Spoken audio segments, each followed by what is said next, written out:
जय हिंद, नमस्कार साथियों। आज का जो हमारा सेशन है इसमें समझेंगे कि जो अमेरिका है उसने बात को धमकी दी है कि हम इंडिया पर 100% जो टैरिफ यानी कि टैक्स है उसको लगा देंगे। और यह जो धमकी है वो ट्रंप ने अपने कार्यभार संभालने के पहले दिन ही यानी कि 20 जनवरी को दिन है दे दी है इंडिया को। तो इसी के बारे में इस वीडियो में डिटेल में समझेंगे कि जो तो इसी के बारे में इस वीडियो में डिटेल में समझेंगे कि जो अमेरिका है उसने इंडिया को 100% टैरिफ लगाने की क्यों धमकी दी है, इसके क्या रीज़न हो सकते हैं, और जो इंडिया है उसका अमेरिका के इस स्टेटमेंट पर क्या कहना है। तो इन सभी बातों को इस वीडियो में डिटेल में समझेंगे। देखिए, जब से अमेरिका के नए राष्ट्रपति बने डोनाल्ड ट्रंप ने 100% टैरिफ लगाने की जो धमकी है वो इंडिया समेत जो कई सारे जो ब्रिक्स नेशन है उनको दी है।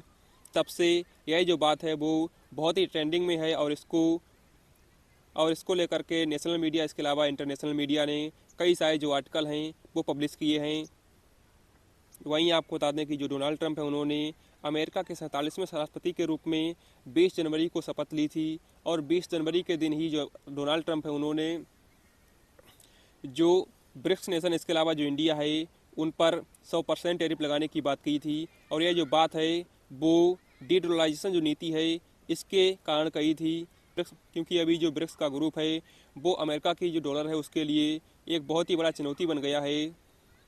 देखिए, 2023 की जो 15वीं ब्रिक्स समिट थी उस दौरान रशियन प्रेसिडेंट व्लादिमीर पुतिन ने कहा था डीडोलराइजेशन के बारे में, और कहा था कि हम जो व्यापार हैं वो अपनी नेशनल जो करेंसी है उससे करेंगे। इसके अलावा एक नई ब्रिक्स करेंसी बनाने को लेकर के बात कही थी। वहीं आपको बता दें, जब रूस और यूक्रेन का युद्ध हुआ था तब अमेरिका ने जो रूस है उसको जो स्विफ्ट नेटवर्क है उससे उससे रूस को बाहर कर दिया था। इसके बाद जो रूस है वो प्रत्येक कंट्री थे उसकी जो लोकल जो मुद्रा है उसमें व्यापार करता था, यानी कि उसकी जो नेशनल मुद्रा है उससे व्यापार करता था। वहीं आपको बता दें कि जब से यूक्रेन का युद्ध शुरू हुआ है तब से जो इंडिया और जो रसिया का जो व्यापार है वो रुपया और जो रूबल यानी कि जो रूस की जो वहाँ की नेशनल करेंसी है उसी से होता है। इसी को लेकर जो पुतिन ने उन्होंने कहा था कि जो हम एक नई करेंसी बताएंगे और यह ब्रिक्स की करेंसी होगी। वहीं अब जानते हैं कि जो ब्रिक्स है वो कितना पावरफुल है। देखिए, सबसे पहले बात करते हैं कि ब्रिक्स क्या है। देखिए, जो ब्रिक्स है वो दुनिया की सबसे तेज़ी से ग्रो होने वाली जो इकोनॉमी है उनका ग्रुप है। और इस ग्रुप में पहले 5 मेंबर शामिल थे, जिसमें इसका जो नाम है उसका शॉर्ट फॉर्म है ब्रिक्स। वहीं इसका फुल फॉर्म की बात करें तो इसमें बी से आता है ब्राज़ील, आर से रसिया, आई से इंडिया, सी से चाइना और एस से साउथ अफ्रीका है। वहीं 2023 में इसमें 5 नए जो मेंबर हैं वो शामिल हो गए हैं। इनका नाम है Saudi Arabia, Egypt, Ethiopia, Iran और यूएई। अब कुल मिलाकर के जो ब्रिक्स ग्रुप है इसमें लगभग 10 मेंबर हो गए हैं।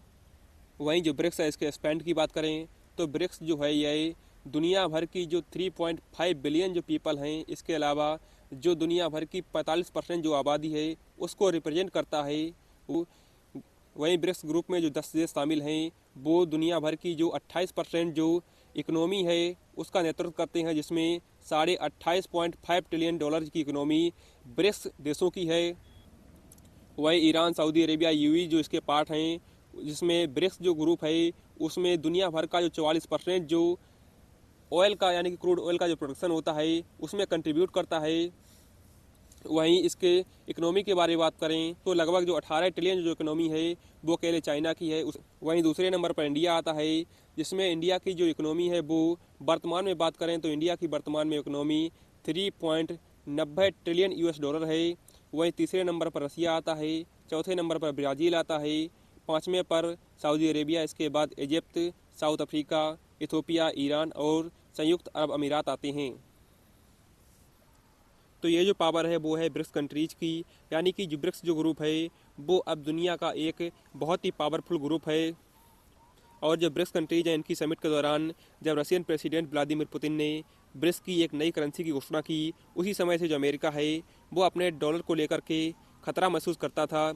तभी अमेरिका ने कहा था कि जो भी देश तभी अमेरिका ने कहा था कि जो भी ब्रिक्स देश डीडोलराइजेशन नीति का पालन करेगा उस पर हम 100% जो टैरिफ है उसको लगा देंगे डॉलर, क्योंकि वर्तमान में अमेरिका की जो करेंसी डॉलर है इसको एक इंटरनेशनल करेंसी के रूप में देखा जाता है।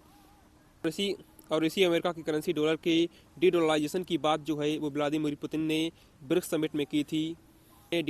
वहीं इंडिया की बात करें कि इंडिया ने डी डॉलराइजेशन के बारे में क्या कहा है, तो लास्ट मंथ जो रिजर्व बैंक ऑफ इंडिया यानी कि आरबीआई के जो गवर्नर हैं शक्तिकांत दास ने कहा था कि जो इंडिया है वो डी डॉलराइजेशन जो नीति है इसमें शामिल नहीं है। और इंडिया के लिए इस नीति शामिल ना होना इसलिए ज़रूरी है क्योंकि जो इंडिया जो एक्सपोर्ट करता है वो सबसे ज़्यादा एक्सपोर्ट अमेरिका जैसे देशों को करता है। वहीं चाइना है, इसके अलावा ब्रिक्स कंट्रीज हैं, उनसे जो इंडिया है वो इम्पोर्ट ही करता है, एक्सपोर्ट नहीं उनको कर पाता है। इसीलिए इंडिया के लिए डी डॉलराइजेशन को सपोर्ट करना ज़रूरी नहीं है।